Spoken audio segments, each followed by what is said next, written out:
it's really making a difference for us. And we can't thank you enough for really bringing some terrific background and information and insights into our planning process. So thanks for that. I'm going to start in a somewhat unconventional way and tell you about an experience I had a few years ago. Had a friend that invited me to go ice fishing on a cold winter morning. They thought, good reason to get outside. So well before dawn, we got up to the lake, drilled some holes in the ice, caught a few fish, but I'm telling you, it was cold. And the more cold water I got in my hands, the colder it got. And finally the sun came up, and late morning we said, okay, that's enough. Let's go and warm up. So we walked up to his car and, took off our hats and gloves and coats and everything, threw them in the car and closed the doors and went to get in the front seat. And he looked at me and said, "Oh no, I just locked my keys in the car." And so now we were cold, but didn't have any jackets or hats or anything. And tried to figure out what to do. Called his wife to come and get us, but she was more than an hour away. And there was this very nice young mother that saw our plight. And she came over to us after a while and she said, "I've got a little bit of hot chocolate that I made this morning.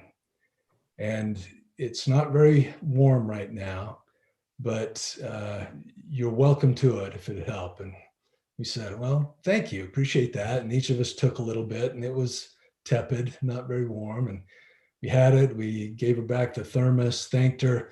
She had these two little kids with her, and the two little kids piled into the car and they drove off, and we waved. And my buddy turned to me and said, "So what did you think of that hot chocolate?"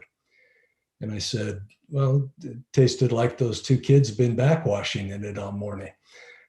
He looked at me and said, "Yeah, that's kind of what I was thinking." But so why do I share that with you? We were in a hurry in that process of getting into the car and finding warmth. And we've been moving very quickly through this process, trying to make sure that we make progress and are advancing the interests of the state as we go. But because we're on an accelerated pace, I sometimes worry that we might miss something here and there. And that's where you come in.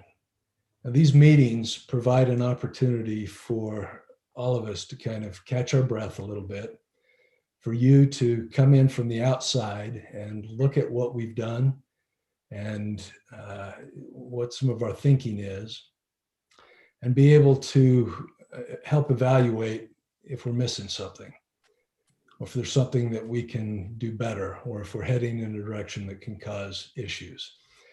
And so we want to avoid, tepid backwash hot chocolate in this project, and instead want to do something that is really meaningful long-term.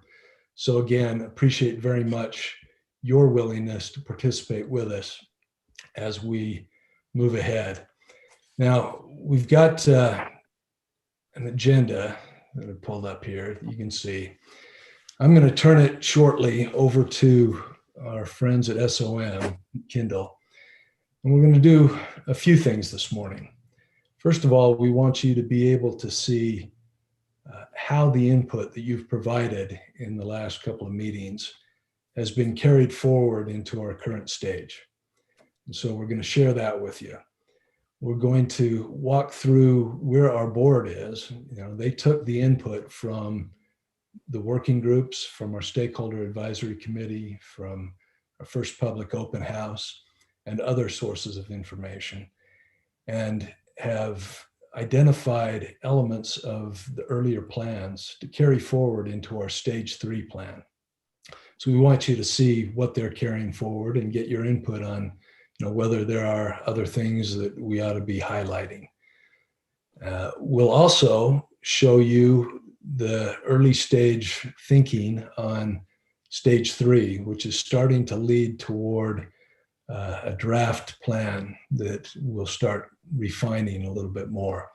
So we show you what's gone into that, some of the thinking and some of the early concepts that we've put together, Again, get your input on that. Then the last thing we're going to do today is run through a public survey. And we're going to start a public survey next week.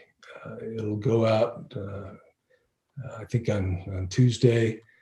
It'll run for about a week as a scientifically fielded survey, but will be available through the month of May for anybody in the community to participate in. We're going to advertise it far and wide, but we'd like you to go through it first today for a couple of reasons. One, to get your input, but number two, to see if there are issues with the way some of these questions are drafted, and if we can get more meaning out of the survey in some way. So again, asking you for your critical eye to go through these items and help us be better in the products that we present. So with that, I am going to turn it over to Pete Kindle from SOM and let him kind of bring you up to speed on where we are in our process and get some further input. So Pete? So Alan, I think Pete is still waiting to join us. I think he had another conflict. Aaron, can you confirm? Oh, okay. Yeah, I just did. Pete, he just texted me. He said he was going to be a couple minutes late. Okay. So well, I was actually just pulling up the. I guess I should have checked to make sure he was on the list first, right? But before Pete gets here, any questions you have about your role, what you're doing today, or what we've done up to this point?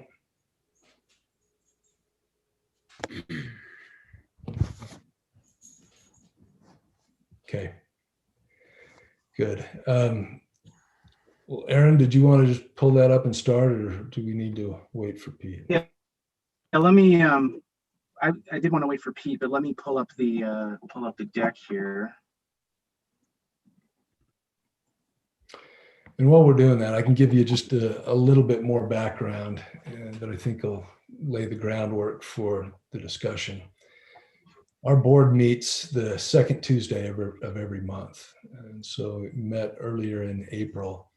And one of the primary objectives of that meeting was to identify recommendations to carry forward from our stage 2 work. So you'll remember in stage 2 that we had 3 distinct planning concepts that we put together. One, looking at a complete community about the area immediately around the point. One was a regional hub, so it was looking at really kind of a 4 to 5 mile catchment area and looking to serve as a regional hub that would provide amenities and services not currently provided in that area. And the third was an economic catalyst that looked more broadly at our region to explore how this could be a job center. And you provided input on what you saw as the strengths and weaknesses of each of those elements that you particularly liked or didn't like. And you'll see in a minute that we took a number of those items. And we ended up having actually 3 meetings with our board. We want to keep them busy and shared with them the input, shared with them some early thinking, got their recommendations, refined those further, and then at the formal board meeting, presented to them a number of recommendations that they had refined in advance. So they approved those, and again, we'll go through those in some detail.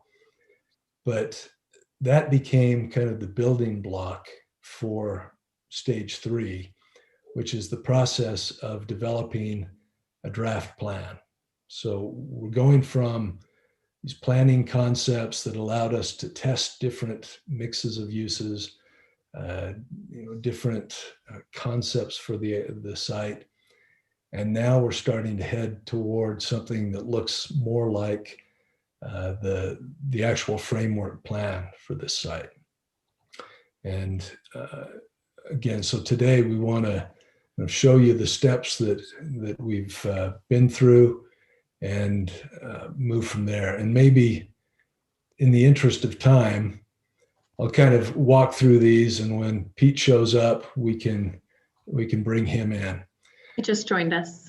Did he? All right. Well, then maybe I'll turn it over to Pete and let him run his own slides here. But Pete, if you're ready, we've given the overview of kind of where we are, the three alternatives that we looked at last time, and how we're proceeding forward. Great. Thank you, Alan. And sorry I'm a little late. I just had a conflict that I had to resolve. Well, thanks so much. And it's great to see everybody. I will share my screen here and go to full screen mode. And very happy to reconnect and see everybody again. We are in Milestone Workshop 4. And interestingly, in terms of the schedule, we're exactly halfway through the project as it was originally conceived. So this is a really opportune time to re-engage and clarify some of the feedback that we're getting. I wanted to quickly recap where we left last time. These were the three options that we were looking at, which you may recall from stage 2. On the one on the left was what we called a complete community. The one in the middle was what we called a regional hub. And the one on the right was the economic catalyst. And each of these had different physical configurations, but they also had slightly different land use ideas behind them, slightly different density models, and of course, roadway infrastructure ideas. And the purpose of stage 2 was not to select a single concept, but actually merge these together and come up with an optimized scheme in stage 3, which is what I'll share with you today. Also at our last workshop, your input was really quite important to us. We have incorporated a lot of the comments that were transmitted to us during the breakout sessions last time. And we summarized a few of the key ideas from each working group. Interestingly, there were a lot of common ideas between the breakout sessions, even though they were being conducted separately. I won't read them all, but they really had to do with a variety of issues. Sustainability, water use, transportation connections, density, reducing vehicle miles traveled. The Economic Development Working Group really was interested in innovation and how we can provide complementary land uses to these to this innovation mission that the project encompasses. Interestingly, there was a lot of crossover between physical planning and the economic goals. And likewise, some of the working groups that were more focused on physical elements also had ideas about land use and other types of connections between proposed uses on the site. So this again is just an overview, but we have, I'm happy to say, incorporated all or most of your suggestions. If you don't see them today, please know that they are in progress, and we're continuing to incorporate elements in stage 3. So that was very effective and very helpful to us. And just to recap a little bit more on stage 2, again, each of the concepts had specific attributes and benefits in addition to their physical infrastructure. Here's a list of some of those. The complete community was really characterized by distinctive districts that were connected by linear open space systems, which had certain benefits. The regional hub, as you may recall, was characterized by this single what we call the River to Range Trail, which was the signature open space. It also had a larger community park in the north, west. And option 3 had the highest percentage of developable land, but also had a series of district parks that organized sub-areas within the master plan. The economic catalyst number 3 also had, in addition to the most developable land, it had the most GFA, overall gross floor area. So the outcomes from both your working groups and other stakeholder input allowed the team to make recommendations to the Point of Mountain board, which we have done, and those are summarized here. So recommended element number 1, this idea of a mixed-use business core. And again, these really draw from all 3 options. These are independent ideas that will be moved forward. Element number 2, a cross-industry innovation accelerator, an idea of a special district in the plan that really is focused on bringing products to market quickly, accelerating product research, research and development, elements like that. Element number 3 was a clear innovation district with an institutional presence. I think there was broad consensus that some sort of institutional presence in the project is required, or at least strongly desired. So we are looking at that towards the south end of the project. Element number 4 was a balance between residential and non-residential land uses. And originally we were looking at about 50% residential in terms of the overall GFA, and we've lowered that a little bit based on feedback to more in the 40 to 50% range, with further investigations to occur in stage 3. Element number 5 was a clear demonstration of micromobility on the project and different transportation vehicles, transportation technologies as part of the innovation mission. So that is also advancing. A retail and entertainment destination. This was identified by several people as desirable to maintain activities for people after work, for residents who might want to come and spend some leisure time on the site, not only residents that live on the site, but neighboring districts. Element number 7 was the River to Range Greenway and Trail. This was an element that really received a lot of positive comments as not only a signature element in the plan as an organizing element, but also as representative of the Utah lifestyle, the ecology of the site, and other benefits that this connection would provide. So that is part of the new thinking. Jordan River Community Park. We are looking at different scales and sizes of this, but there was a strong desire and comments around the idea of having a park that had a strong relationship to the Jordan River and perhaps even embodying some of the ecological aspects of the river basin. Element number 9 was a central park. This was also well received as a civic space, and I'll talk a little bit more about that in stage 3. We're looking at a couple different configurations of this, and there was some question around the size. This is a scale comparison. You might recognize the images on the right here. This is the Salt Lake City Public Library and the adjacent park. So our central park is the size of this red rectangle. So you can see the scale relative to the Salt Lake Library, but also another well-known park in New York City, Bryant Park. So we think the right size for this is somewhere around 5 acres, 5 to 6 acres.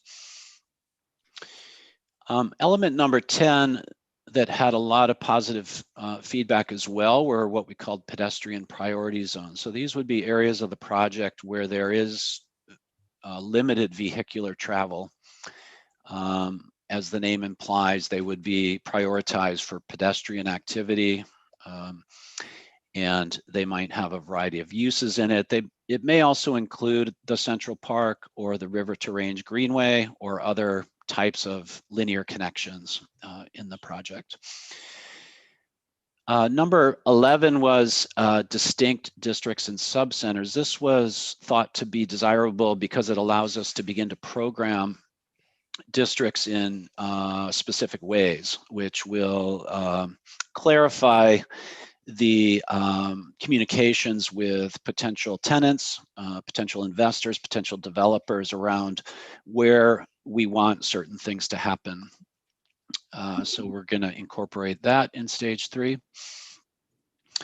Element number 12 were the pedestrian linkages to the core. It was deemed very desirable to have a secondary pedestrian system that unified the project together. So we're advancing that, and that provides an alternate to travel along the streets. So you can move through the whole project on foot, not necessarily along a roadway. So that's an exciting idea. And then finally, a series of neighborhood parks or district parks that provide a second scale of open space. So these would be, in the east, they would be more oriented towards business users, of course, and in the west, they would be more oriented towards residential uses. But these are 1 to 2 acre open spaces that provide that more intimate scale for neighborhood activities or district-based activities.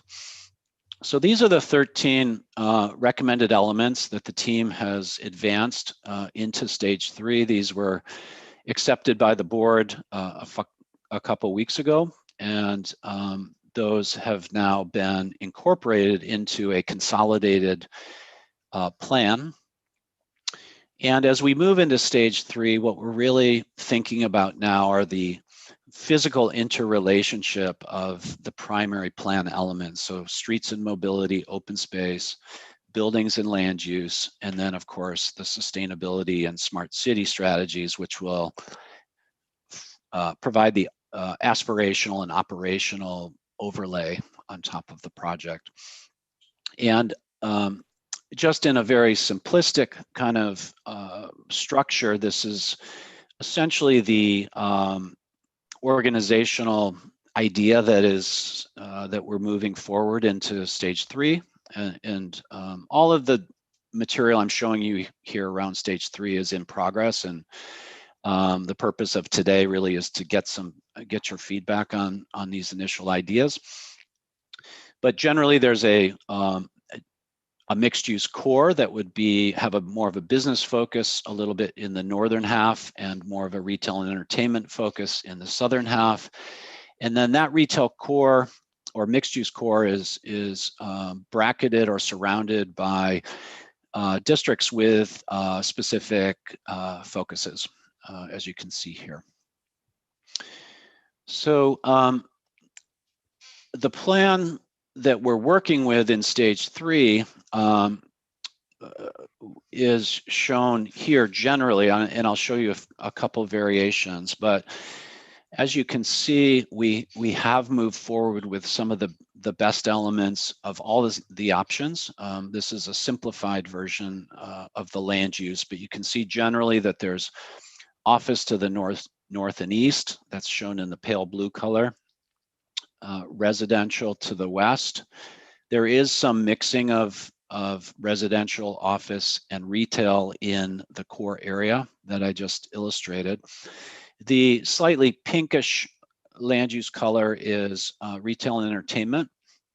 The darker red is a mixed use hub or district core. So there might be a little bit of neighborhood-based retail in these darker red peripheral areas, but the primary retail focus really is around this core area. You can see here also in the red line, the BRT route.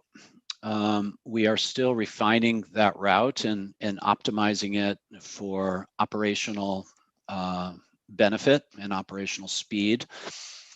But generally, we're thinking of 2 stops, one here at the north and one down here at the south. You can see from this thin dotted line, that is a 5-minute walk from that BRT station. So you can see about half the project is within a 5-minute walk, or 1/3 of the project. And if you expand that walk to a 10-minute walk, we believe we'll cover about 75 to 80% of the development from these 2 BRT stations. The last element I'll just mention quickly in this drawing is the dotted line, which represents an internal circulator. So that is one of the elements we did recommend move forward into stage 3. So we're looking at optimizing not only routes for the circulator on the property, but also, as you can see by these arrows, where we may be able to extend that off the property and connect to external districts.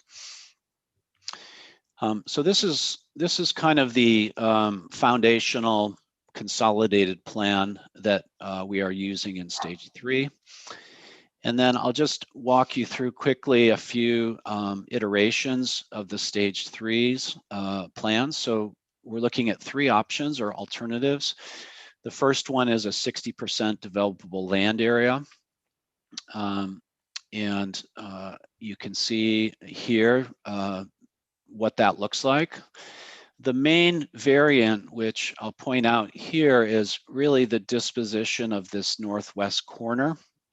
So in the 60% land utilization option, the community park goes away and that becomes developable land here. So that's the primary difference in the options. There's other structural differences, but that's the main difference. But we are getting 363 acres of developable land, it is 60% of the total site area. You can see here the land use categories for alternative 1. So you see we have introduced a broader range of land use types, broader color range. Still generally office to the east and residential to the west, but we are showing more mixed use in the core areas. In this option, we do have a higher percentage of office, which is why you see a significant office component. And then the darker blue here at the bottom is that institutional element. Alternative number 2 is 55% developable. So 5% less. And the main reason for that is that in this option, that community park is shown as a community park. And again, this would be a more amenity-rich part of the open space plan. So it might have some sports fields, it might have some other typical park amenities that would serve not only this community, but other communities. So we're still getting 334 acres of developable land. You can see also in this option, the Central Park has been linked to the River to Range Park. So now that open space is actually contiguous. Those two ideas are actually contiguous in this option, which is an interesting variation. Here you see the land use alternative for alternative 2, the land use plan for alternative 2. Now you can see a little bit of residential creeping eastward into the office districts. Again, reinforcing this idea of the middle of the project being mixed use. The primary retail and entertainment element would be right here in this red square. So we want to keep that central in the plan. And then these red lines indicate where that district retail may be placed. Oops, sorry about that.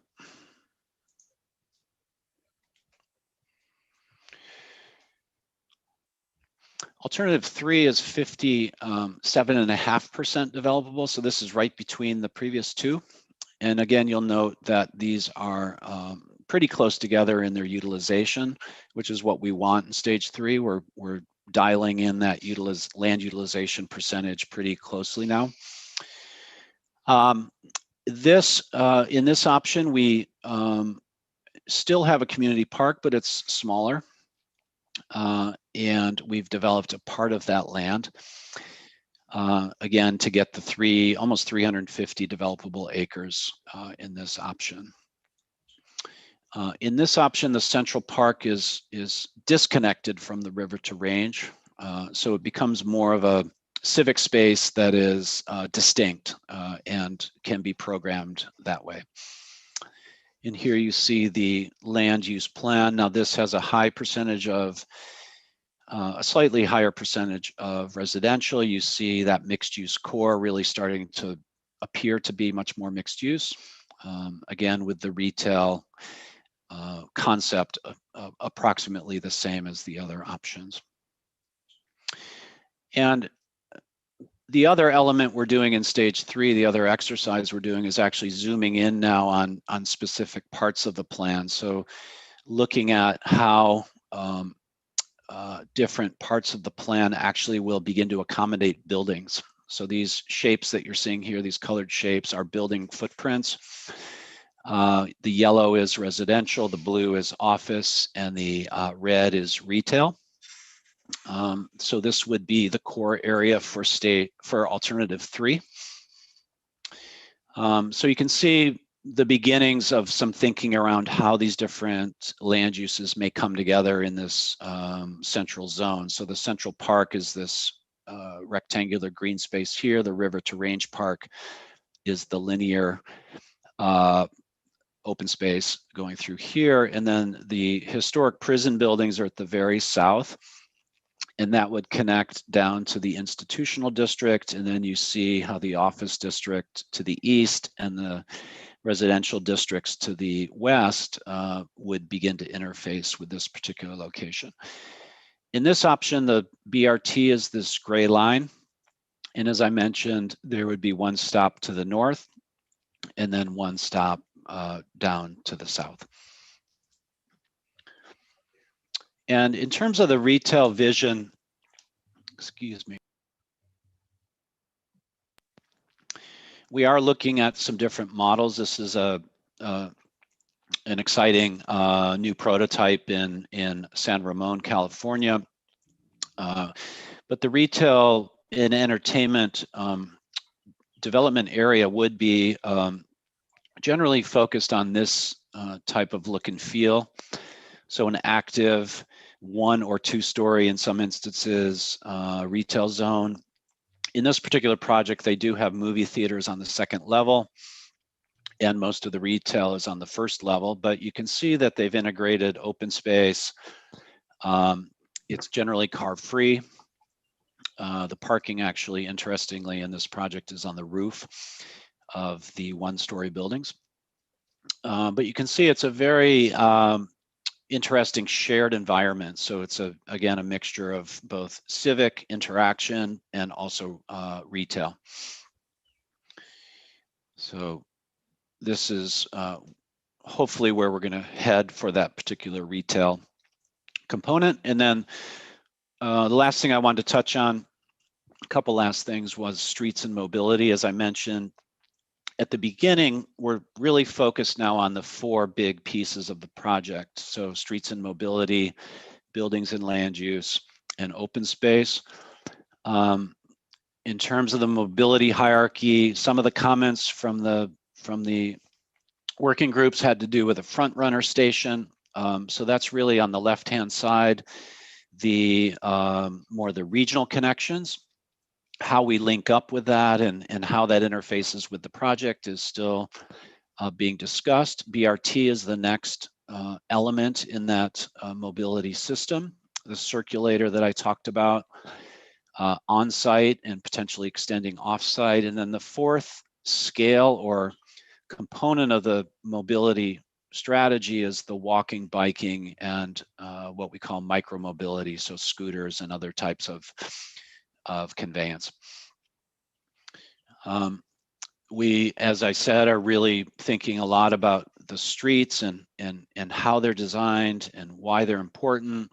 We're looking carefully at the design of these streets because we do know that that will be the one shared element with the open space of the project. So these are spaces that everyone needs to be able to use. Everybody will be participating in. Here you see some preliminary planning ideas around how that street right-of-way will be delineated between parking areas, bioswales, other types of things. And then, of course, in some areas, there may be a BRT right-of-way that will come down the center of our primary streets. So that's in progress. These are the 5 principles we're using around great streets. So streets as public space, designing streets to create the type of place we need and want, a connected network, adaptable and flexible, and designed with the youngest and oldest in mind. And then finally, I'll just wrap up with a little bit on open space. This is moving forward in parallel with the land use planning. And so here you see a schematic drawing of how the open spaces are beginning to be considered. This is still very much in progress. But you can see that river to range idea and the river to range park going right through the middle. The blue areas do not indicate standing water. They're actually stormwater management elements. So they would only have water in them occasionally after a big rainstorm, primarily in the spring. But we want this river to range trail really to reflect Utah's unique ecology and plant palette. We don't want this to be a water intensive landscape at all. We want to demonstrate best practices through the design of landscape. If it's decided that the community park moves forward, that may require some additional irrigation, but that would be limited only to the ball fields themselves.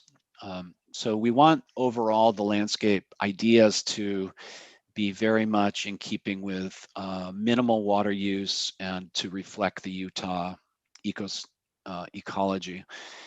The brownish colored lines represent a trail system. So we see trails moving through all of the linear parks and larger parks. And then also a feature that we presented last time we got together and has been maintained in stage 3 is the idea of a buffer zone to the highway, but that actually becomes a recreational buffer that can take a trail. So you can actually move through the whole project on trails through these different open space connections. So that can be for commuters in the morning. It can be for folks on the weekends to just take a walk. It can be for folks that want to ride their bikes to their job. So that's an important part of the project. So again, a couple of images on what that might be. Again, we're looking carefully at the amount of actual standing water in the project. We don't want to overdo. In fact, most of the stormwater management areas will actually probably look more like this. So it'll be able to accommodate stormwater runoff, but primarily it'll be a dry ecosystem. So really, again, reflecting that native ecology. And then, of course, the river to range park, as originally envisioned, is a significant recreational amenity. And then potentially a nice bridge over I-15 connecting up to the foothills, the foothill trails. So that is an update on where we are. Again, this is a consolidation of a lot of ideas in this plan, and this is kind of the base for the stage 3 studies. This is not what you're seeing here final by any means. We're in the process of further evaluation around this essential disposition of the property. So Ellen, that was my presentation, and hopefully that gives everybody an update on where we are. And happy to take any questions at this time. Thank you very much, Pete. We appreciate that. Yep. Really good input. And we do have time and want to make the focus of this meeting your input. And we've already got some that started through the chat function.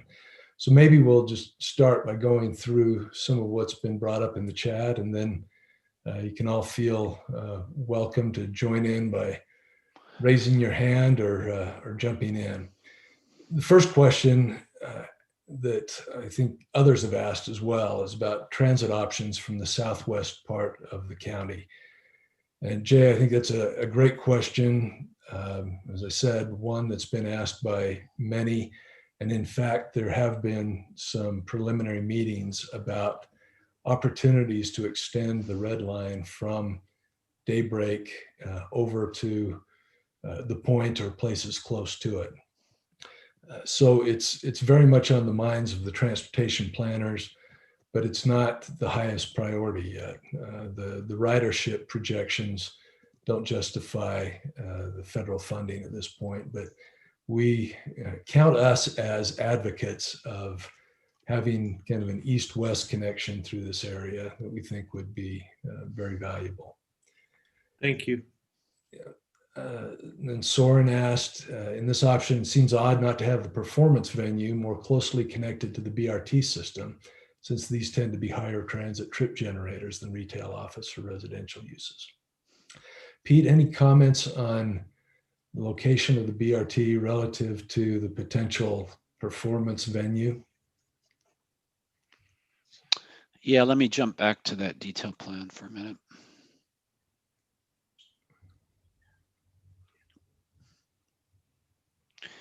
I think that's a great comment, Soren. In fact, we just had a discussion today about potentially looking at a few different options for the BRT alignment, one of which is actually to run it something like this. In that option, maybe that station kind of moves to this location. That's one potential way to deal with that. The other idea that we have actually is maybe to move that performance venue into the core area, into the core. So again, that would solve that problem. I think the concern we would have about putting too much focus on the performance venue is it is an intermittent use. So it's dark sometimes, quiet sometimes. So we just have to manage that. Thanks. And then there were a few questions about, you showed the California model and questions about whether that would work well here in Utah. And I guess as a general matter, we're not into architecture yet. And so there are ways to address the difference in climate here. So I think we were talking more about the model of retail than actually how it was designed and the architecture. But Pete, anything you'd say about that piece? Yeah. To me, it was, or to the team, really, it was more about the look and feel. And yes, of course, the climate question is important. I think where retail is going now is much more of a merger of public space and retail environments. So it's hospitality, it's entertainment, it's food and beverage, it's public space, all kind of put together into an environment where you can spend not just an hour or two shopping, but actually 4 to 6 hours in terms of really doing a variety of things in this one location. So that was sort of the intention here. I think this project does it pretty well. Whether it's two, go ahead. Sorry, when you're done, Peter, I just wanted to make a comment. Yeah, so whether it's 2 stories or 1, we're still looking at it. We've also talked about incorporating a grocery store in this location or some sort of food hall. And I think to the climate question, we could certainly enclose more of it. You could even enclose certain plazas and public spaces within this larger retail idea. Go ahead, Steve. Well, I just want to say, I think, the urban sort of the expression in architecture and density and the solution for kind of the retail core is a topic that's we're really just starting to engage in. This is a singular idea of a low density, very suburban, kind of retail solution. At the other end of the spectrum, there is the notion of creating more of a downtown, with streets and with mixed use and housing over the retail and office over the retail, as we've seen in many sort of suburban town centers over the last couple of decades. So there's quite a range of what this can be. I would say that this is one idea, but I think we're gathering analogs and examples of others that probably increase the level of urbanity and density and mixed use significantly from what we're seeing here. Thank you. Those are great questions, and I think, as you heard, a lot of thought still to come. So I wouldn't focus too much on the architecture of it. There's a comment about the river to range idea. It might be nice to implement more natural lines in the retail than the boxy metal of the images. And again, that kind of goes to architecture, and we're not quite there yet, but it's a really good thought, I think, that we want the architecture of the buildings to reflect the natural area, the setting that it's in, and be kind of complementary and highlight those natural features. I think it's a great comment. Yeah. One saying, love the Main Street concept. I think I skipped one here. How big are the prison buildings that are being kept? And I think the answer to that is we don't know yet. What you see on this slide, kind of at the south side, would be the main portions of the older buildings that have the most historical value. Yeah.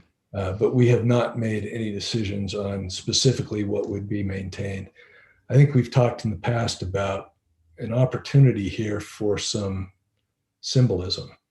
You take a place that was used to incarcerate people, kind of a negative aspect of society, and turn it into a place of redemption, a place where we might have job training and rehab services and counseling and education, and really focusing on ways that we can advance the human condition.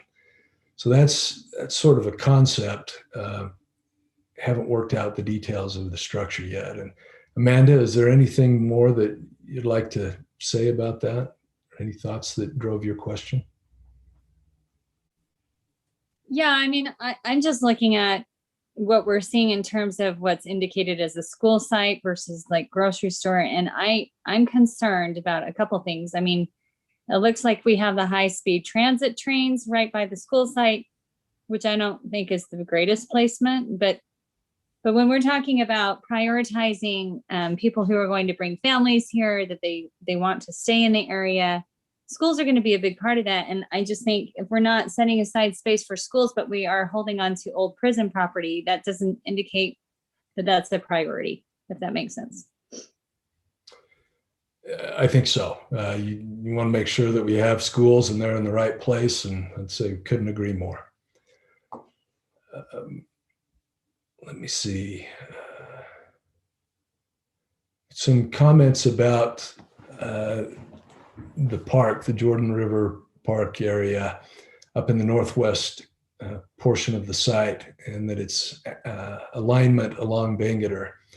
And some would like to see it, farther in where it's away from the noise, maybe making it a little more desirable. Pete, any thoughts on the location of the Jordan River Community Park? Yeah, thanks, Alan. I apologize if there's some background noise. I think we like this spot for a couple of reasons. One is the adjacency to the Jordan River itself.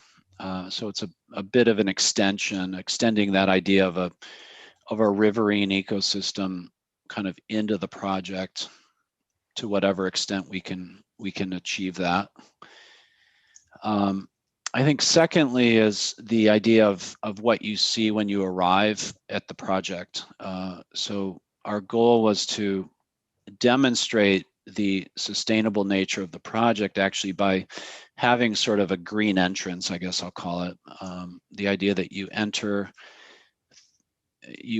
into a different type of environment. It's one that's respectful of ecology and nature. So that kind of sets the tone as you come in. And what that means is that you're really pushing some of the high intensity or active uses more towards the middle, which is where we want that energy. So it's really about pushing that energy in a traditional development model. You'd put your retail development right on that corner.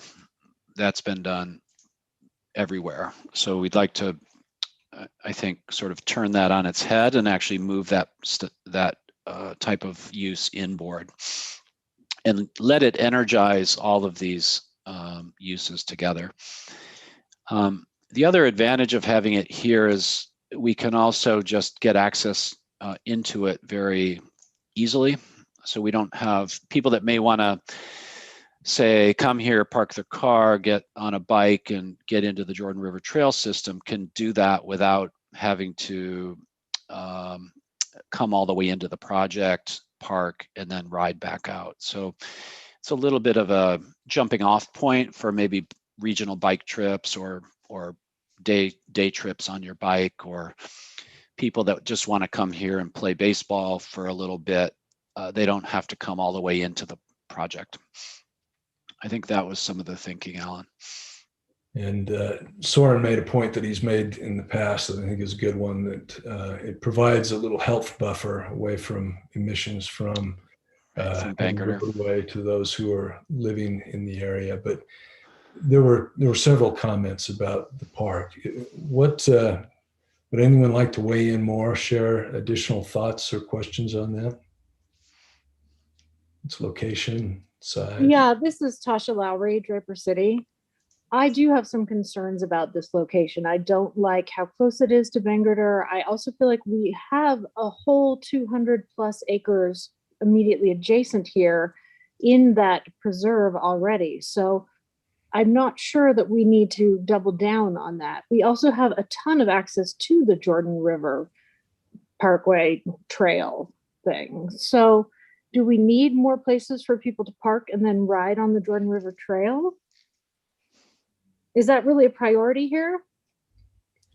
I don't think this is so much about parking and getting on the Jordan River Trail. I think it was more what we've heard from the public and from our stakeholder groups and others is that it provides an opportunity for some active programming of the parks, but also that buffer from the highway that we talked about. But I'd certainly be interested in thoughts you have on the use of that area. There's been some talk about using it as a place that can serve as sort of a reserve for future development opportunities.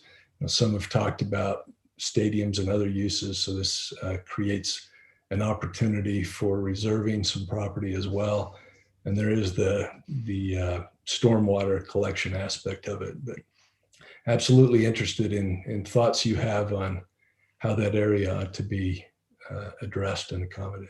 Well, to me, in a way, it seems like it makes more sense as commercial or a place for density. I mean, immediately adjacent to a freeway. Well, it seems like that it's important that you would have a space like that close to the residential. Exactly. And that's, so you've got the residential that's kind of on the southwest. So having some open park space for the residents, I think it would be good. otherwise you just develop it like you have on the 60% model. But I personally, I think that either the 55 or the 57% model is better to have that. But I also think that that interplays with the amount of density of that residential. I think that if you're gonna not develop that area and preserve it as a park, that ought to be balanced with a little bit higher density on the residential side. These are really good comments that are specific and things that the planners can take and consider. So I appreciate that. And Councilwoman Lowry, we did mention that this is just one of the concepts. There was the concept that developed most of that site that is currently shown as a park. So that's still one of the considerations as well. Yeah, and I can go back to that one.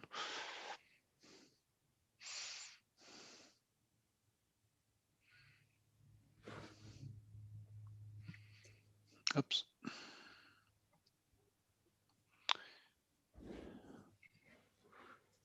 That seems a little bit more like what you were talking about there. And I think in this option, a part of that could be carved off as a potentially a commercial site that does have some access or relationship to that entrance area. The new canal alignment actually comes about right here. So this, that's about as close as we can get to that intersection there. But perhaps there's, in the spirit of that comment, perhaps there's an option where this portion of this greenway gets a little bit bigger and some of that, those recreational uses move inboard a little bit further. Well, I actually like this plan better. I feel like this plan is closer to what we would see in actual neighborhoods where the parks are really accessible to people who will most likely be using them. Mm-hmm. And you still do have that connection into the Jordan River there. Yeah, true. Yeah, that's really good input. Thank you. Ellen, I included in the chat something to the effect that my comments don't lend themselves to the chat. When we're done with all of the more specific items, I've got a couple of zoom out type things I'd like to offer. Oh, please, you've got the floor, Reed. I was going to get to you next because I saw your comment. Okay, thank you. Yeah, and so zooming out, I had a conversation the last time we met with Steve Kellenberg, and I think you guys have done a fabulous job. I mean, it's got so many nice design elements, but zooming out, there are a few things that I'd like to at least raise and see what the response is. As Steve knows, I've written 2 books on new towns and new master plan communities. Oh shoot, quiet. So I've looked at a lot of them, and I've mentioned last time Rancho Santa Margarita as the prototype of whatever was alternative 2, I believe. And I think I mentioned Baldwin Park and so on. And I'm wondering if there is a community anywhere in the US that has a design that is maybe not identical, but similar in philosophy that has been successful.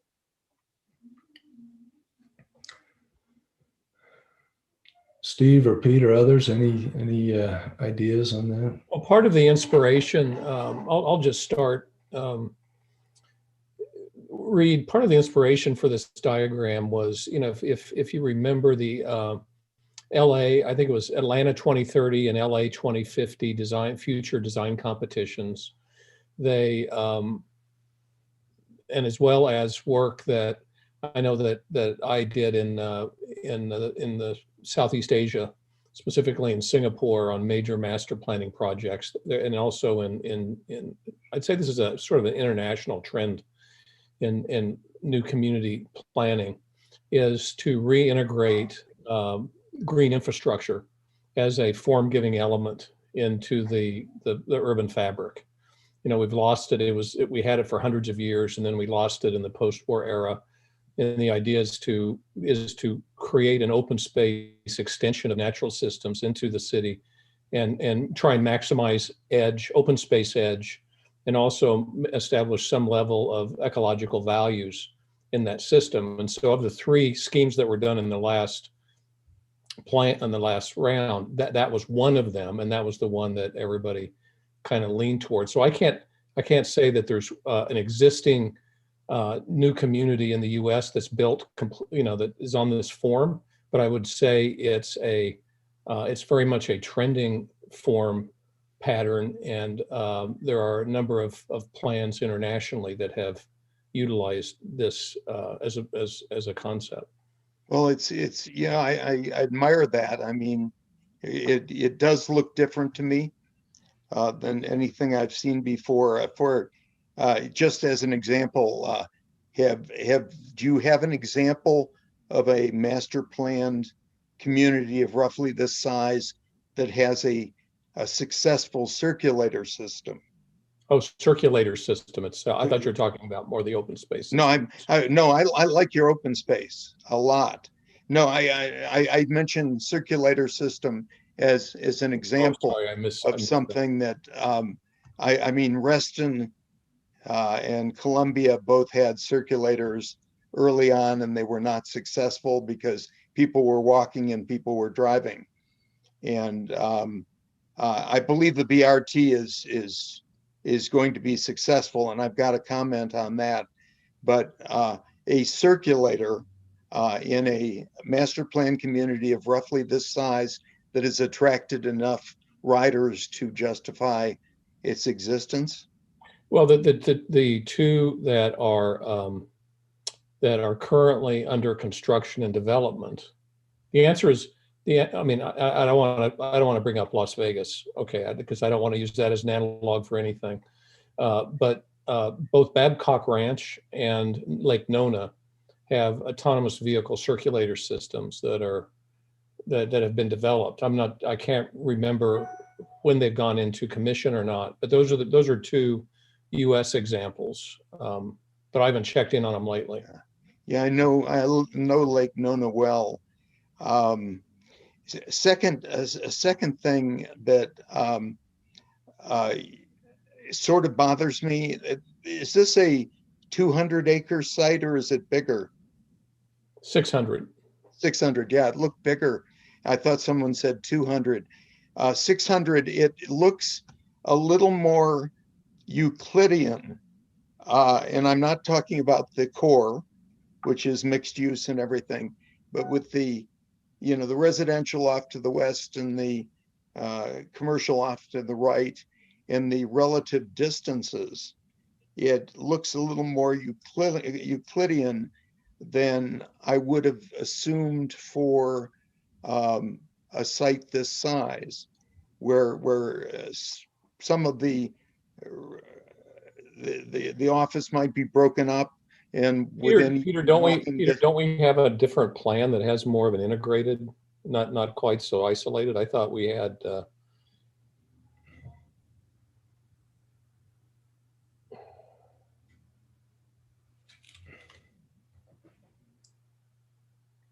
Yeah, no, go back. Yeah, so this has actually gotten, when we were looking at them the other day, I thought there was more of an integrated pattern. But so the thought here, Reed, is, clearly the commercial office wants to be mostly along the interstate. That's where it wants to be, and that's not where the housing wants to be. The housing wants to be generally more inland. And where the two come together, the idea is that there is sort of interspersing and some there's sort of a zone in the middle that's more of a multi-checkerboard pattern. That's kind of the big idea. Okay. The question I ask myself is, and it's based on things that I've studied since the best development practices, but that I asked myself, would people walk? Would they walk? Would they live, for example, in the residential area off to the west and work in the office or business park development off to the right and walk rather than drive? And if it were a smaller site, the answer would be yes. But with a site this size, I'm wondering, I don't think you've done any traffic analysis as of yet. But when you do that, I wonder if this will have the mode shares that one would like. I'd like to see, if this were a Renko station, 50% walk trips, 20% transit trips, and auto trips mostly leaving the development. And I'm not sure that we've got that here.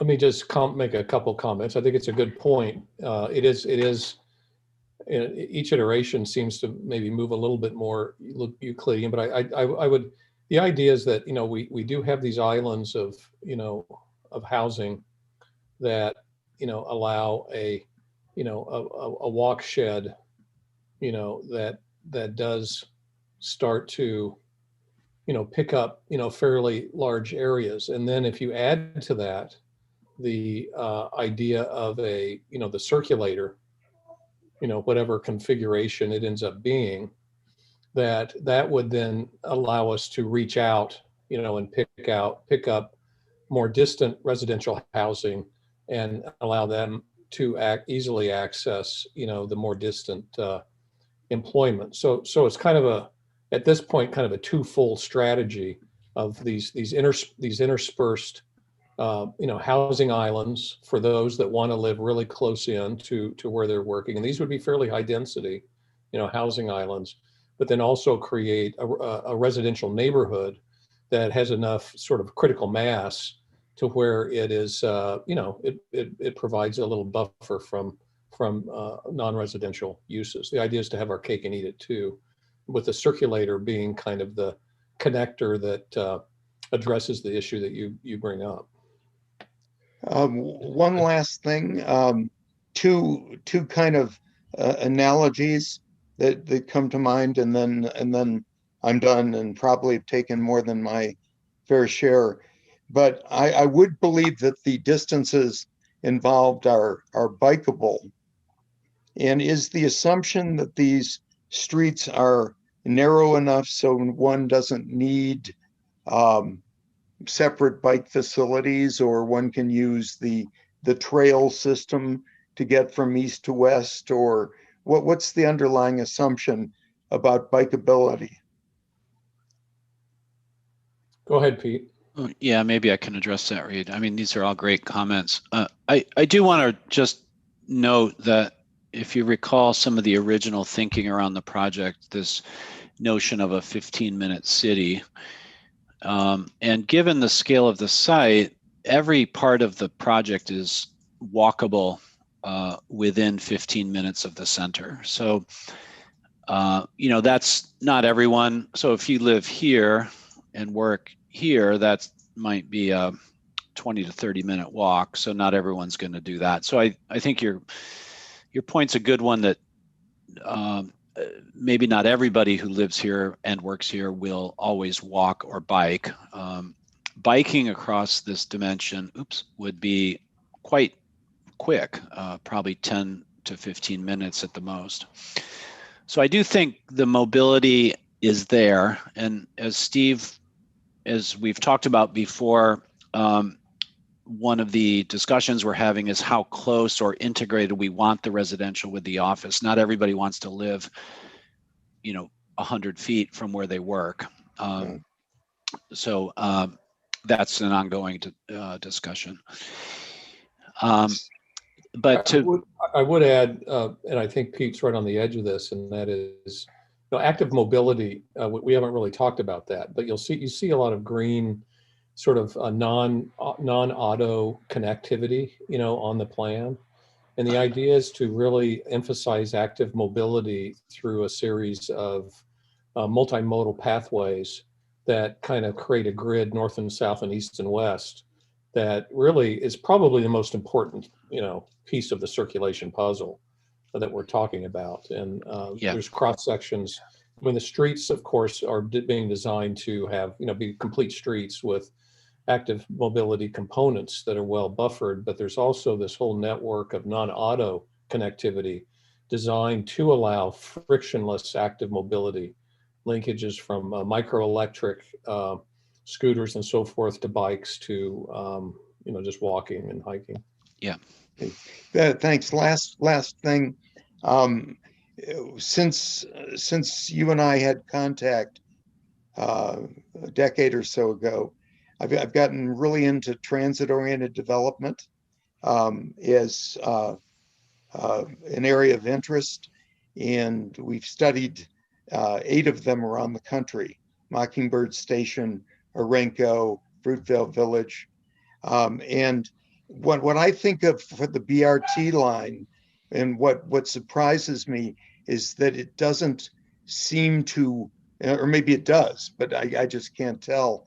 It doesn't seem to be the focal point of very dense development, which it would be well served around the 2 stations. Now, did I get that wrong?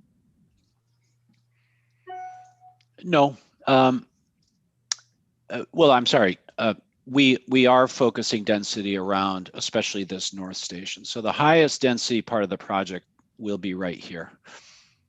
So this is where we have 8 and potentially 10-story buildings, perhaps even a little bit taller. So this station is the focal point of the transit interface with density. And then density will generally fall as you move away from that central core. So we don't have a density diagram here today, but that's the basic idea. Now, down here, where it's more of an institutional land use direction, this will be a little bit lower density down this second station down here. But we feel pretty good that BRT actually has been optimized to access not only density, but jobs, the highest employment areas of the plan. Okay. Well, thank you for taking the time to Reed, respond. thanks. Sure. Those were really thoughtful comments and questions, and appreciate it. And we've got some others here. One question about if we can give more information on the north-south arterial design and what's around it. Sure. So this is a extremely important road in the plan. Currently, it's shown at 120 feet wide, which is a boulevard scale. We aren't showing there'd be a green median. And then on either side of that 120 feet, we have 20 more feet of landscaped buffer. So the idea, again, is that this is a very unique street environment that is very aesthetically pleasing and thoughtful. It's actually a signature aesthetic element for the project and is distinguishing the project. Now, we are having discussions about maybe in this particular part of the project that some of that retail may have some frontage on that boulevard, but we again see primarily this boulevard as being a signature road in the project that allows people to get to the key places that they want to go. It's not a destination in itself, but it's rather a means for people to access different neighborhoods. I do have a cross section in a different presentation. I'm happy to bring it up if you'd like, but generally we're thinking it's 2 travel lanes in each direction with a left turn lane and a bike lane. And to your earlier question, Reed, about bike mobility, we envision bike lanes on all of the streets. Also, all of the white streets that you see in this drawing would have a bike lane on them, including that main boulevard. But that's not the only way to ride your bike. You can ride on the trail system or the green network. So that's the general concept for that boulevard as it stands right now. Reed, do you have any, I can't remember, it was in our earlier call, if you brought up or somebody else had brought up the notion of a couplet to break down the scale of that boulevard. What's your experience? That idea's been around for a while. What are your thoughts on that? I'm sure you've studied that. Are you asking me? Yeah. Yeah, love them. You know, remember when one-way streets were frowned upon? And I think Peter Calthorpe's idea of couplets is good. And you know, it suggests something entirely different than what you've got here. You would have something, the development between the two sides of the couplet. But I think that there are clever ways to do couplets so they really move traffic not fast but efficiently. So I think rather than having a wide arterial, even with a median, it is something that you at least should consider. And you know, with the traffic simulation technology that's now available that wasn't 10 or 20 years ago, like VSIM, you could see just how well it would perform. In all of the, I don't know who your transportation planner is. Is it Ryan Hales? Yes.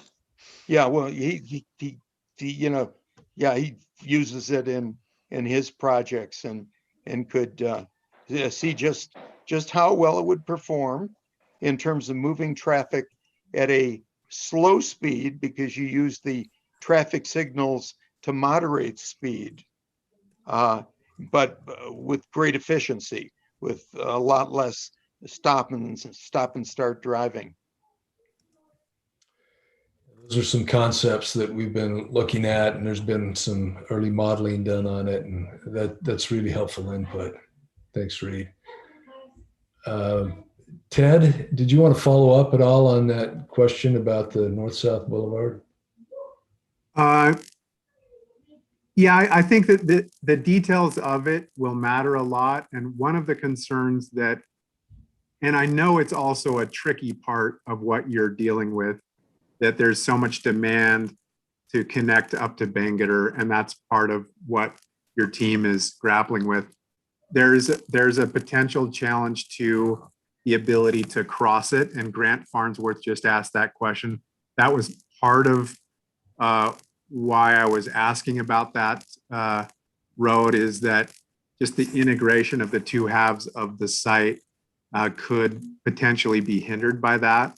And I know there's some tricks, and one of them is the couplet idea, which I personally like, but I know there are others that you could explore. So, yeah, thanks, Ted. That's one of the issues that we've been concerned about. It's not dividing the site and putting the line right in the middle. But Pete or Steve, any thoughts on that? Well, I think it is an issue, and my fear is that it's not going to be a 4-lane road.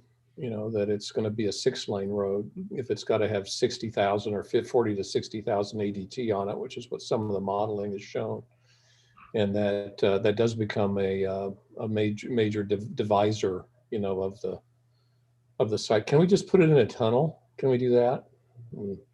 Call it a day. We'll just put it underneath and we'll be set. So Ted and Andrew will get us the money in the next couple of weeks, and we'll be set to go. Okay. That was a joke, I assume. Yes, yes, it was. Yeah. A joke or not, I thought it was a great idea. It's a nice idea. But, to move on so we can cover all the questions in our limited time. Ellen, But- I'll try and pull up the cross section while the question. Okay, and this is really a good bigger picture question. Is there any flexibility in the uses, especially public and retail spaces, to allow the site to evolve organically over time and take on its own character? I think there have been some master plan communities that all go in at the same time and start to feel sterile, and they age at the same time.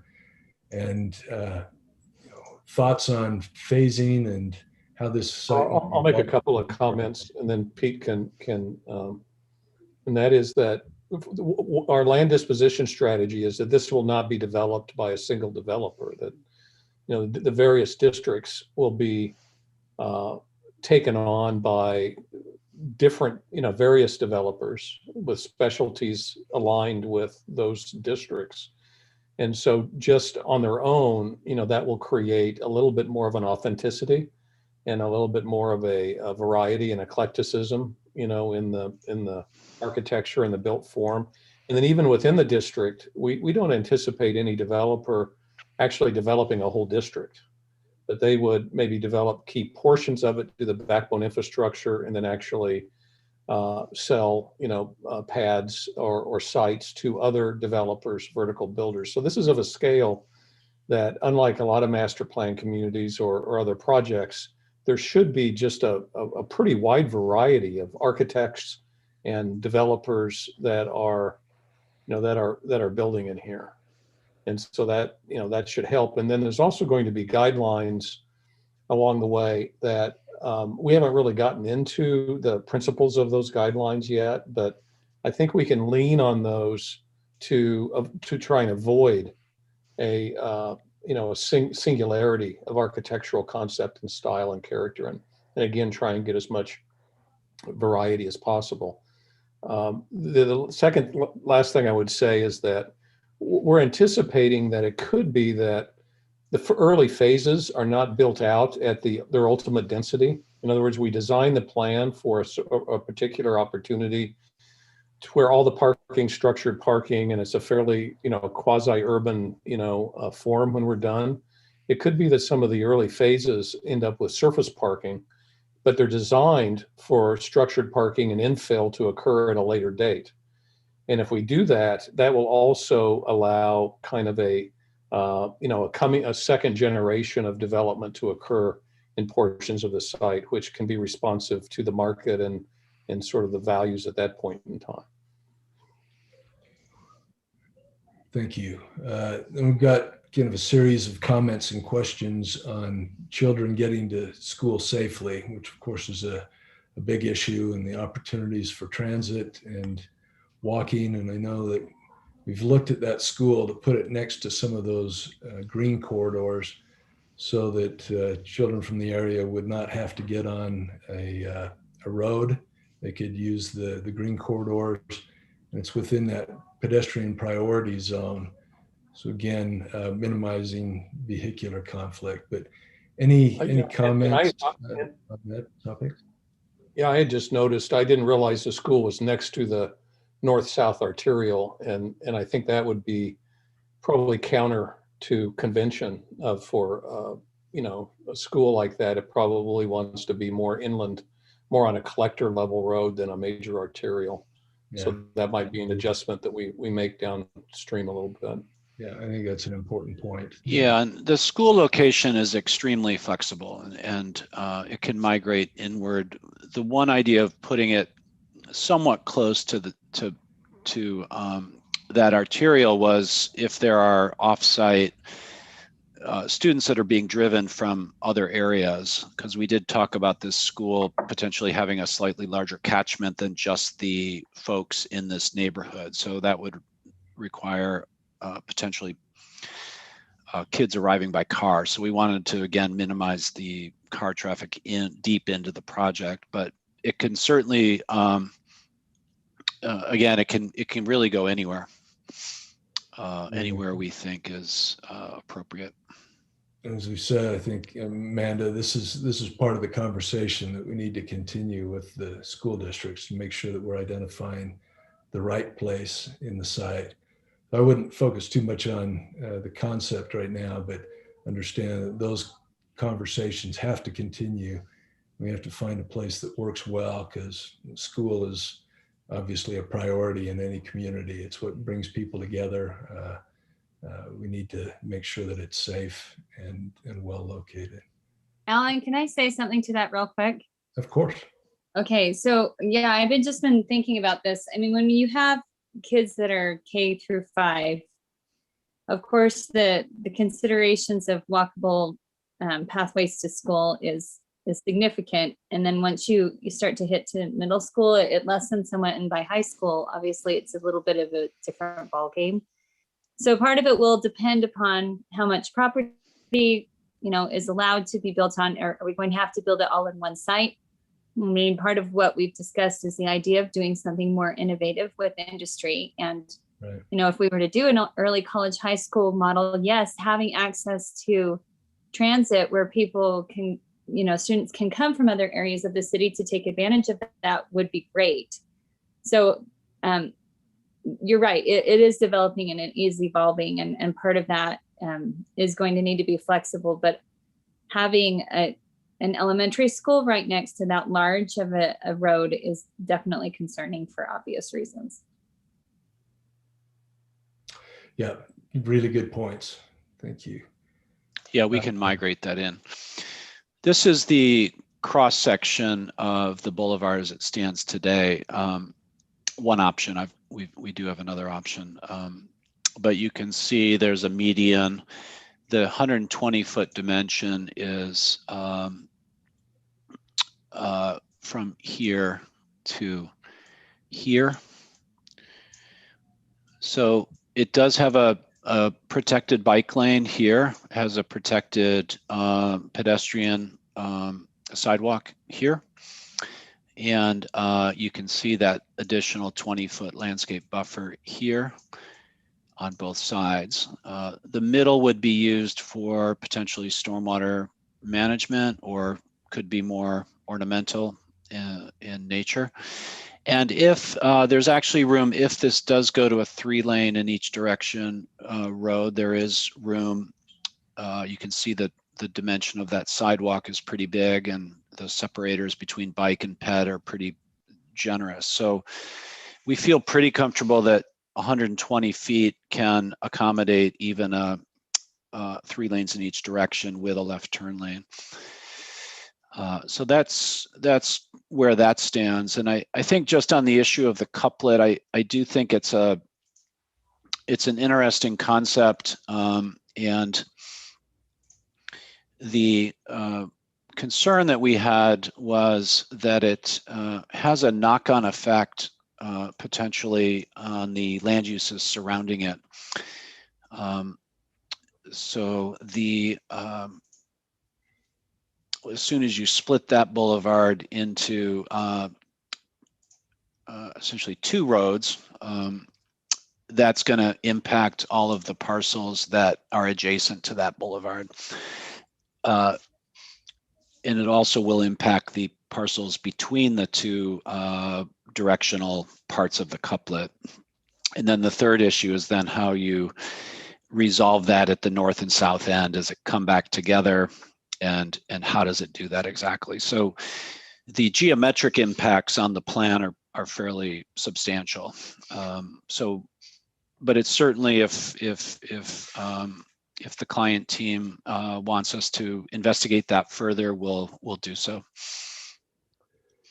Now, I'd like to bring Grant Farnsworth into this conversation a little bit. You asked a good question about crossing the north-south boulevard, and Grant is with UDOT and may well be involved in this discussion quite a bit.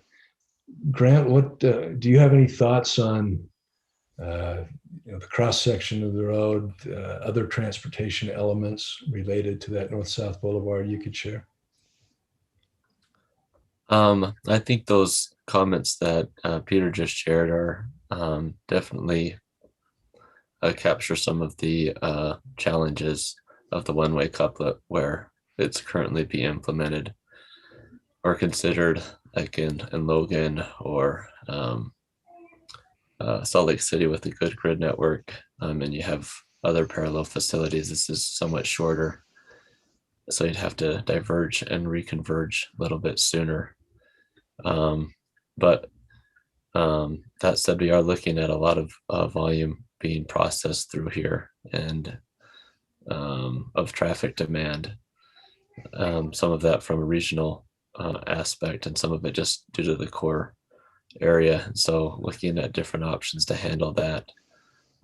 Really interested to understand other connections that might connect outside of the project area that might influence the demand of this north-south corridor and being able to suck away demand to get to this north-south corridor, especially with the one-way frontage road system that currently exists in Lehigh, and we have plans to extend it, although not until 10 to 20 years, up to about Bangor, and just seeing what that kind of does to the sensitivity and exploring those types of improvements. It seems like with the southern connection, there's a little bit more ways we can distribute the traffic to 146 South, but really Bangor is a high desirable destination, or at least going beyond there. And so that's the further north you go, that's where it gets more consolidated and will be more tricky to distribute. And I think if I could just add a couple notes on the crossing of the road, we're anticipating actually that the River to Range Park would pass under the boulevard. So that would be a grade separation. So this River to Range trail would not actually go over the road like it's indicated here, it would actually go under. So that would eliminate that connection conflict. And then we're hoping we can get a pedestrian bridge where these green connections land, or specifically this one.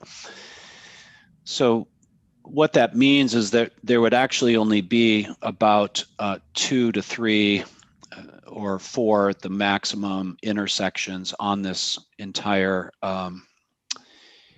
stretch of the road, of the boulevard.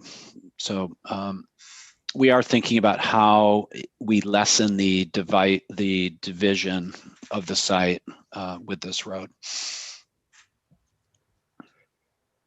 Yeah, thanks. And Grant, we're going to have many more conversations with you, because this is one of the big challenges, and we've identified it from the beginning.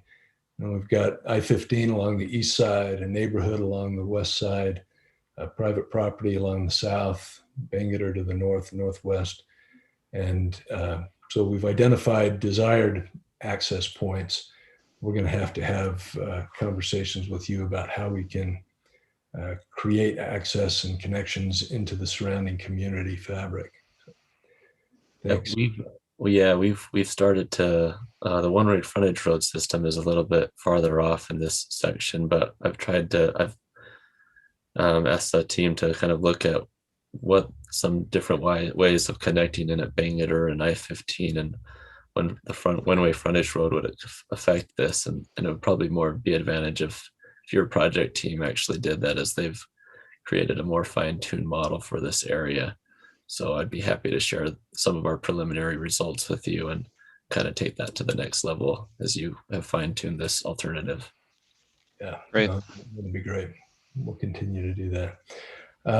Just going to move on again in the interest of time and the number of questions, but so here it says the distance to the site from the Draper Frontrunner station is very bikeable. Although outside the site area, a high comfort bike connection to the Frontrunner station should be considered, not just painted bike lanes. A route along 6 South may be problematic due to the interchange. So yes, we're talking about active transportation and connections with the region.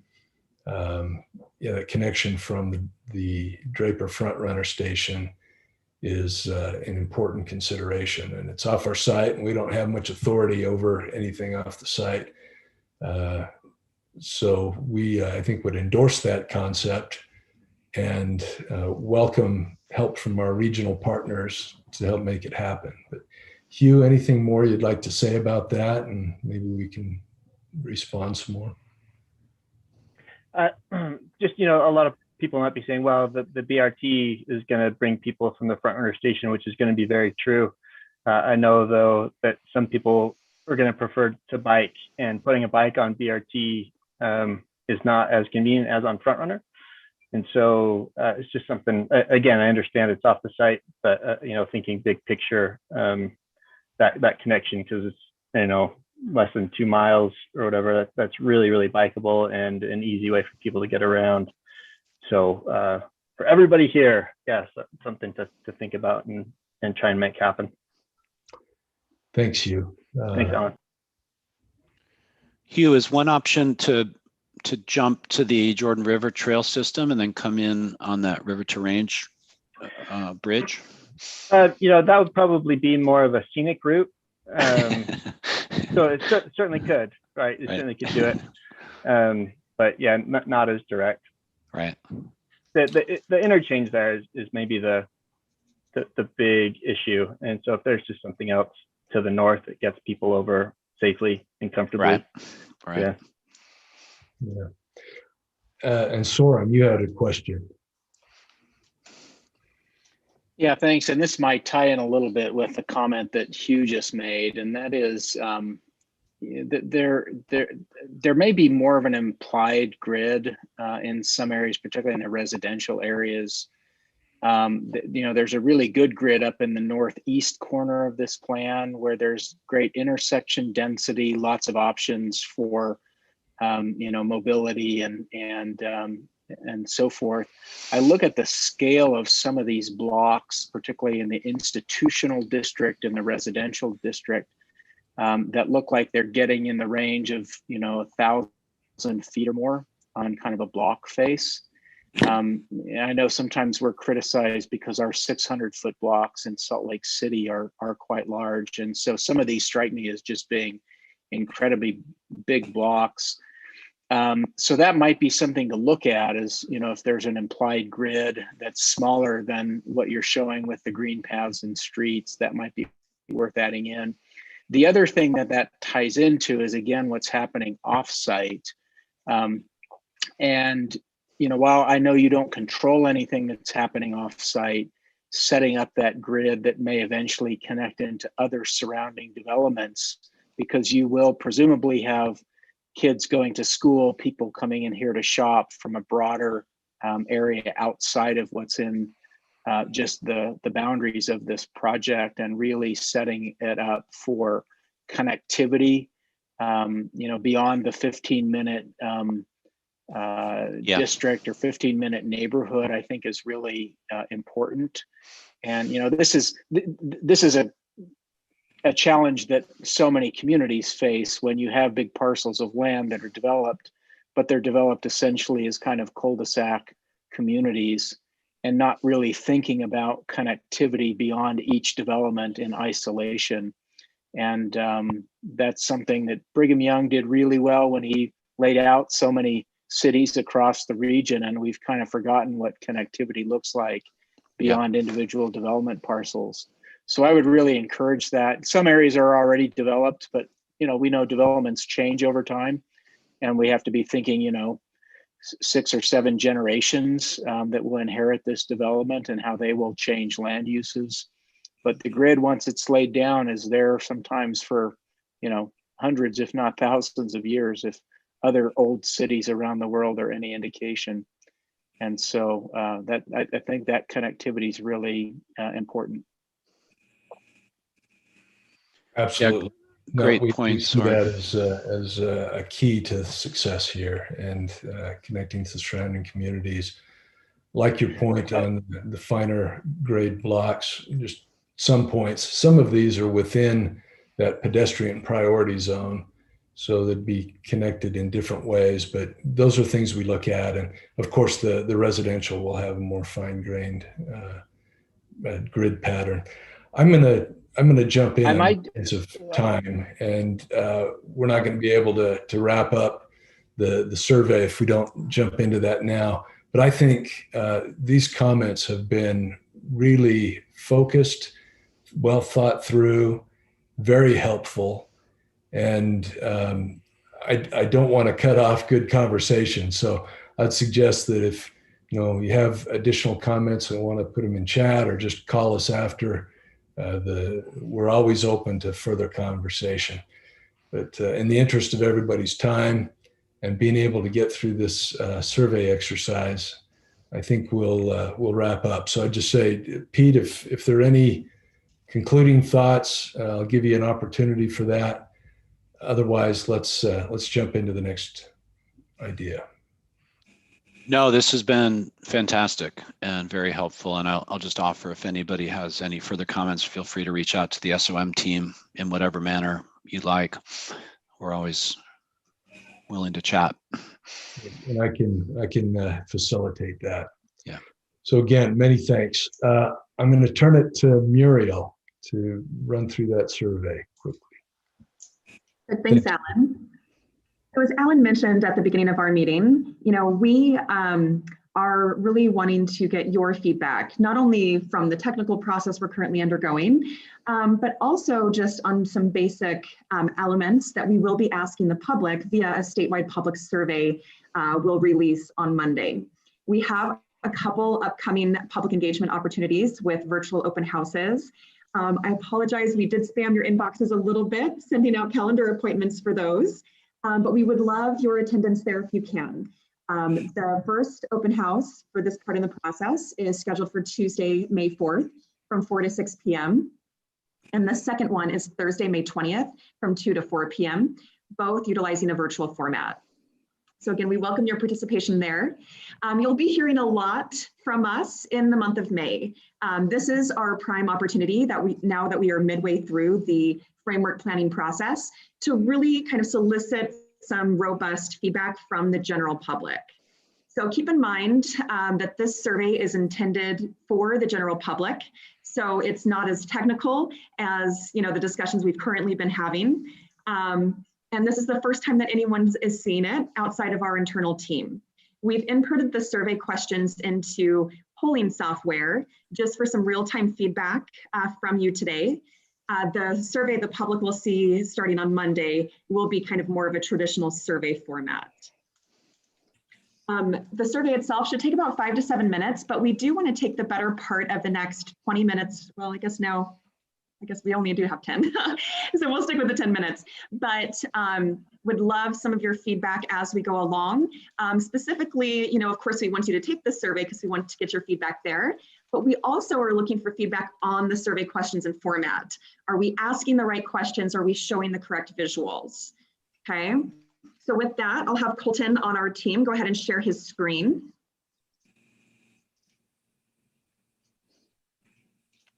Perfect, and let's go ahead and pull up that first slide, Colton, that shows the URL for our working group members to go to.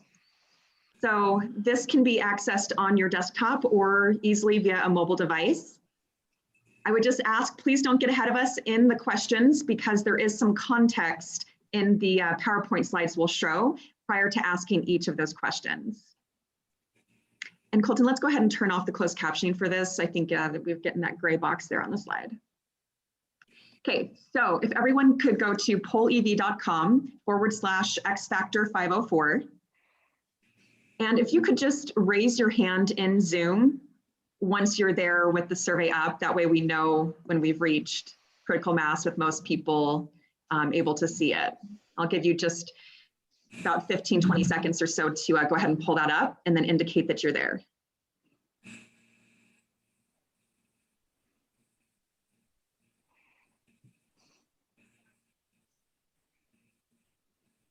Perfect. We've got about a third of our working group members there so far. Closing in on half. Okay, perfect. And as you've probably seen, you do not need to name yourself in this. And actually, I would probably prefer that we keep these responses anonymous because it is in real time and I don't want to have anyone feel like they're, singled out for their response. So go ahead and skip that first section where it asks for your name.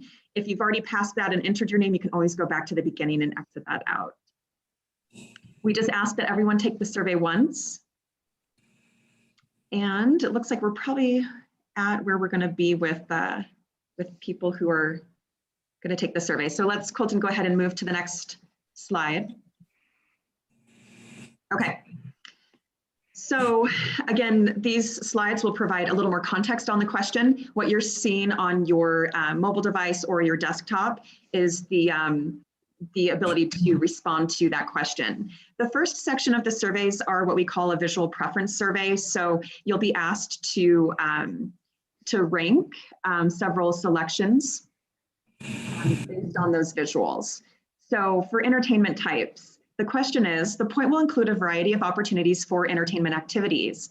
Please rank the following entertainment types that you would like to see at the point in order of preference.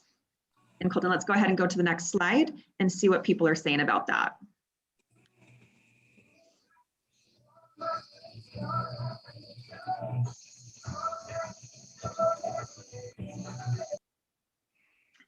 Okay, perfect. Oh, there's a little bit more movement. We'll just give it 5 more seconds or so before we close it. There are some limitations with the real-time polling software, so it's difficult to see that visual on the slide, but hopefully you can see it there on your device. This visual is, let's see. Okay. Oh, there's still some more movement.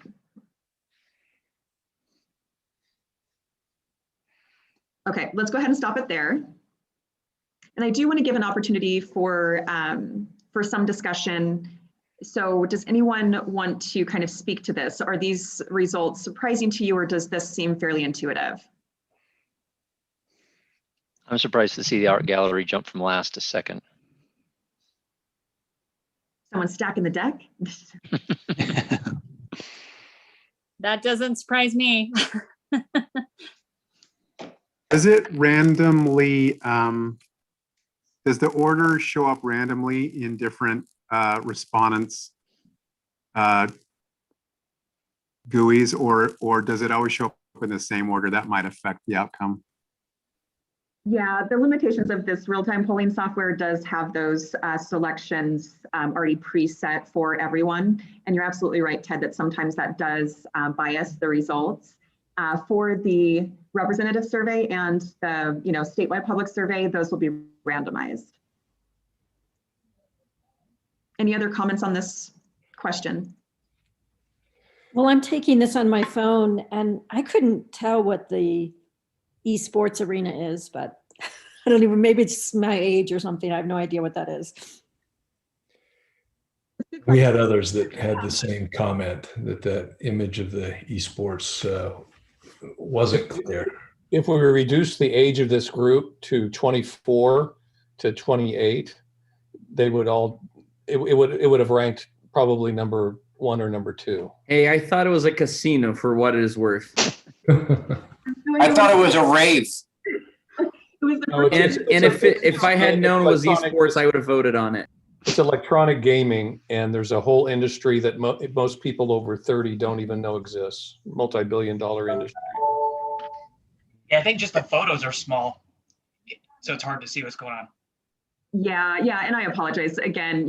For the actual survey itself, it'll be much more easy to see. But we just wanted to kind of have this real-time discussion, and so the poll software is what we've got. But it's funny that you guys mentioned that, because we had that very same question with our internal team, and our folks made me feel old for the very first time in my life, because I didn't know, and I'm a millennial. So just a quick, that's actually a really good point. Do you guys feel like if the visual was large enough for a survey respondent to see, that they would kind of more intuitively know what that answer was? Or should we better explain it or take it out altogether? I think you might need to label it or better explain it. Yeah. Okay. And if Donna's saying that, I think we're the same age, so. I think it's relevant, Muriel, for the innovation employees that we may be talking about, actually. So, but labels certainly would help. It is hard to discern what that is exactly. Okay, sounds great. Yeah, and Pete brings up a good point. The reason we really did want to keep it in here is because it's something we want to get some public feedback on. So it will really help to inform our process if we can get some feedback. So perfect. We'll just make sure that that's clearly articulated with a description and larger images. Colton, let's move to the next question. While we're moving, I just want to say it has a huge potential to connect us globally as well. Esports are huge globally. Okay. Okay. Perfect. So now retail type. We'll include a variety of commercial development, including space for a range of retail options. So please rank, similar to what we just did with entertainment types, those pictures for retail. And actually, Colton, let's hold off in pulling up that screen just so that respondents have a minute to reply before seeing what everyone else is saying.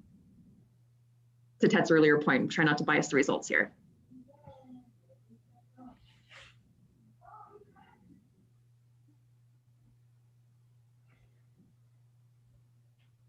Okay, we'll give it 5 more seconds. Are we supposed to be able to move these around? Because it'll only let me just select one. Yeah, so if you tap on the image, it should pull up an up and down arrow for each of those images. And then you tap on the arrow to go up or down. I'm not able to get the arrow. Not able to do I that. think that's working. Not doing that. Yeah. It did on the first one. It's not on the second question.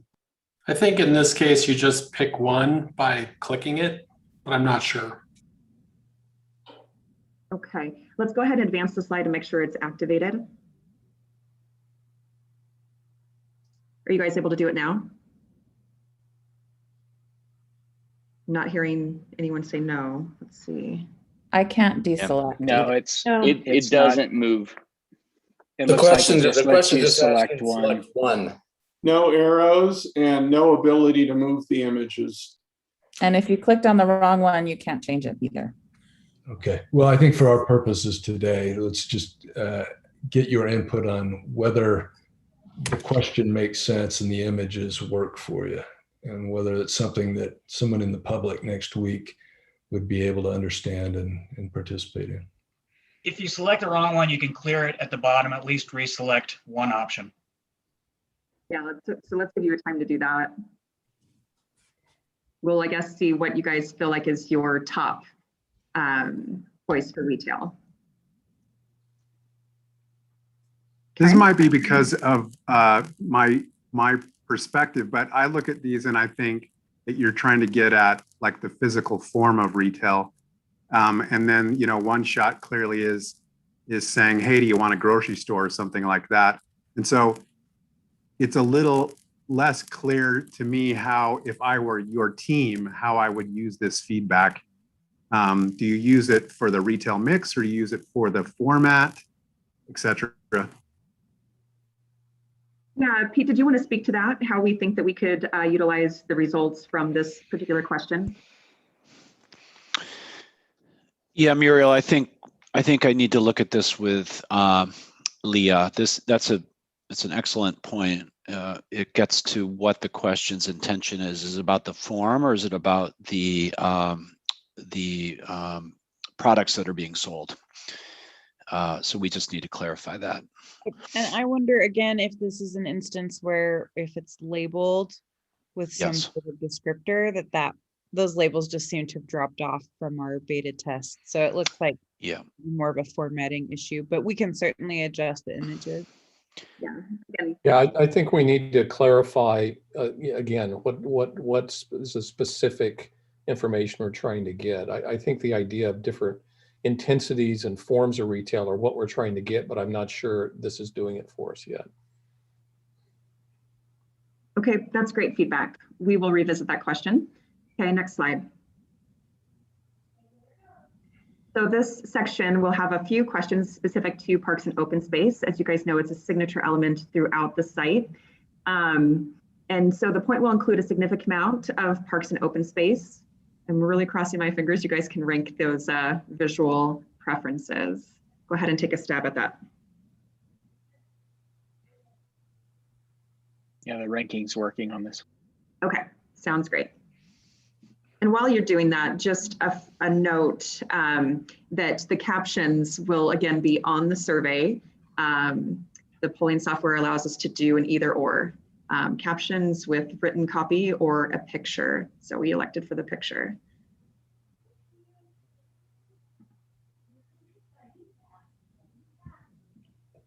Okay, 5-10 more seconds.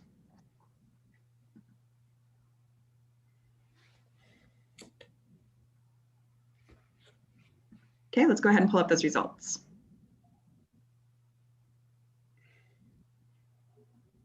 Okay, does anyone want to speak to this?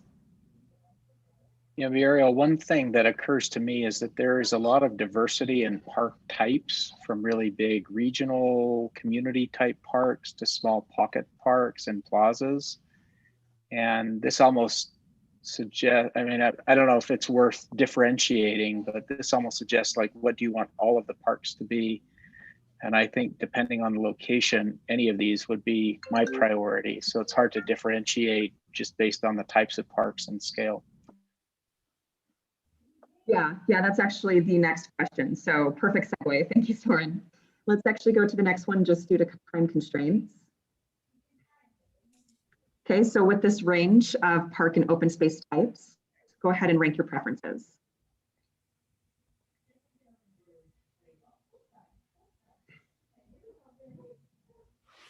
On the trails one, they're the same two pictures, just, one's a drone and one's in person.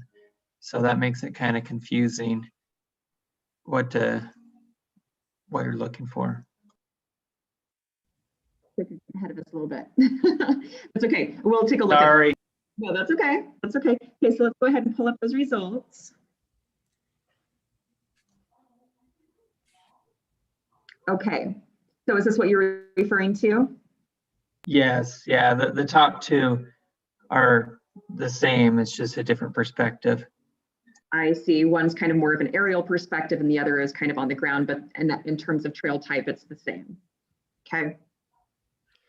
Okay. And just one thought, maybe you do the types of open space question before you do the activities question in the open space. Yeah. It also depends on how you label each one of these photos to give us an idea on what you want us to focus on. Okay. So for the sake of time, unfortunately, we've only gotten probably about a third of the way through. I think what we'll do as a follow-up is send you all a link to our draft survey itself so that you can see this kind of in more context for what it would look like when we send it out to the public. And that way, we would love your responses. Again, you can keep them anonymous, and we'll make some of these tweaks. Yeah, I think, Alan, that's probably all we have time for. What do you think? I think that makes sense, but it's been helpful. I think we've got some good comments to refine this before it goes out to the public. And this is kind of a first look that has just been wrapped up in the last few hours. And so your input's really helpful. All right, if you would be willing, when you see it, to take the survey and provide any comments, that'd be really helpful for us. I want to let everybody out on time. Let me just say where we go from here. We are going to take this input today and work with the planning team to incorporate these really good thoughts. We may have some follow-up with some of you individually as we look into more detail. We're also getting input from other sources, and just so you know, we've done a public process requesting expressions of interest from the development community and heard from 15 top developers around the country. We're going to be interviewing the vast majority of them in the next few weeks to get the input from somebody that would actually have to build this thing, to make sure that it's market feasible, see whether there are any kind of fatal flaws and any ideas on improving it. And with all of the input we're getting, we're going to, again, make some refinements, take it back to the board at our next meeting in a couple of weeks, get some further input, all with the goal of having a really fairly complete draft plan done in the next month or so. that'll allow us then to start refining and putting some of the final touches on it with the goal again of having a framework plan in place this summer. I'll just remind you what we've said from the beginning.